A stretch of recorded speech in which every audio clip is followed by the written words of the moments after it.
Sarà Silvia Lavarini, Miss Miluna, Miss Veneto e terza Miss Italia 2016, la madrina della serata speciale turismo, presentata stamattina in provincia e che si terrà venerdì dalle ore 18 nella cornice di Villa Arvedi a Grezzana, un evento organizzato da Verona Network con lo scopo di tradurre in opportunità i numeri record che riguardano il settore turistico veneto, che quest'anno ha toccato il tetto dei 17.856.000 arrivi, 4 milioni e mezzo solo a Verona.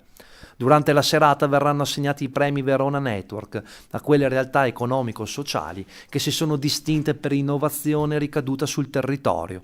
Madrina dell'evento Silvia Lavarini, sul podio delle più belle d'Italia nel settembre scorso. È stato un anno unico, deve ancora finire, diciamolo, però è volato, un anno fantastico, pieno di emozioni. Ho vissuto tante esperienze, sono andata in giro per l'Italia e anche per il mondo, però il fatto che questo evento si faccia proprio a Grezzana, che è in Lessinia dove provengo io, è davvero una grande emozione ed è una grande soddisfazione. La scelta di Silvia per un evento legato al turismo non è casuale. Ho frequentato un istituto alberghiero e mi sono specializzata in accoglienza turistica. Diciamo che prima di partire per Miss Italia la mia intenzione era quella di partire ad ottobre per l'estero per imparare le lingue e lavorare nel mondo del turismo. La nostra Miss rincorre i suoi sogni nel mondo dello spettacolo e non solo. La TV è un sogno e speriamo si avveri, però un altro obiettivo è proprio quello del turismo. Mi piacerebbe molto aprirmi un'attività come un hotel.